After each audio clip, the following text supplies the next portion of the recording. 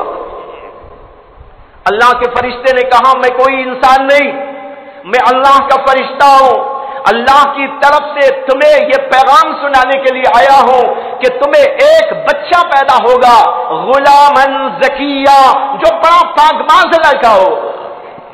انہوں نے کہا مجھے لڑکا ہوگا؟ کیسے لڑکا ہوگا جبکہ میری تو اب تک شادی نہیں ہوئی اور میں کوئی زناکار عورت بھی نہیں ہوں۔ شادی بچہ ہونے کی دو ہی سبیلیں اور طریقے ہوتے ہیں، یا تو شریعت کے قانون کے مطابق شادی ہو، اگر شریعت کو چھوڑتا ہے کوئی تو غلط طریقے پر کوئی تعلق پیدا کر لے اور زناکاری سے اس کو اولاد ہو جائے۔ میں زناکار بھی نہیں ہوں اور آج تک مجھے کسی مرد نے چھوا نہیں ہے تو مجھے کیسے لڑکا ہو جائے؟ اللہ کے فرشتے نے کہا آپ کا رب اسی طرح کہتا ہے، آپ کے پروردگار کا یہی ارشاد ہے، اور اللہ کے لیے کوئی مشکل نہیں ہے۔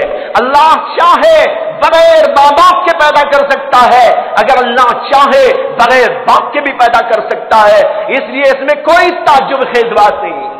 اس کے بعد اللہ کے فرشتے نے ایک پھونک ماری، اس پھونک کے مارتے ہی ان کے رحم کے اندر بچہ جو ہے بچہ وجود پا گیا، اور پھر اس کے بعد ان کو پیٹ میں درد ہوا، وہ پریشان ہو گئی۔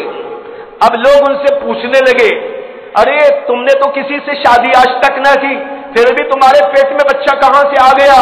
حضرت مریم علیہ السلام کو اللہ تبارک و تعالی نے الہام کے ذریعے بتایا یہ کہ تم صرف اشارے سے ان سے کہہ دینا میں روزے سے ہوں، میں کسی سے بات چیت نہیں کر سکتی۔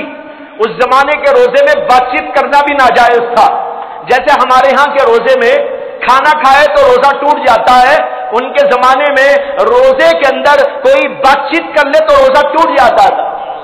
اللہ نے کہا مریم تم کہہ دینا پوچھنے والوں سے میں روزے دار ہوں، میں کسی سے ابھی بات چیت نہیں کر سکتی۔ لوگ کہنے لگے پیٹ میں تمہارے بچہ کہاں سے آ گیا؟ حضرت مریم نے اشارے سے جواب دے دیا اللہ کی طرف سے آیا۔ لوگ الٹی سیدھی باتیں کرنے لگے، جب الٹی سیدھی باتیں ہونے لگی اللہ تبارک و تعالی نے جو ہی وہ بچہ پیدا ہوا حضرت عیسیٰ علیہ السلام تو عیسیٰ علیہ السلام کو اللہ نے زبان عطا فرما دی۔ قرآن میں تذکرہ اسی جگہ پر یہ پورا موجود ہے۔ بچہ پیدا ہو کر ابھی 2 یا 3 دن کا ہے، لوگ چھیمے گویا کر رہی ہیں، لوگ الٹی سیدھی باتیں کر رہے ہیں، حضرت مریم کے اوپر الزام دھر رہے ہیں۔ ایسے ہی موقع پر بچے کو اللہ نے قوت گویائی عطا فرمائی اور بچہ کہنے لگا کہ میں اللہ کا پیغمبر اور نبی ہوں، اللہ نے مجھ کو اپنا نبی بنا لیا ہے، میں اللہ کا بندہ بھی ہوں، اللہ کا پیغمبر بھی ہوں، اور اللہ نے مجھے نماز اور روزے کا حکم دیا ہے۔ زبان پر ایک چھوٹے سے بچے کی زبان پر یہ الفاظ آئے، لوگ حیرت زدہ ہو کے دیکھنے لگے۔ یہ پورے کا پورا قصہ قرآن کی آیات کے اندر موجود ہے۔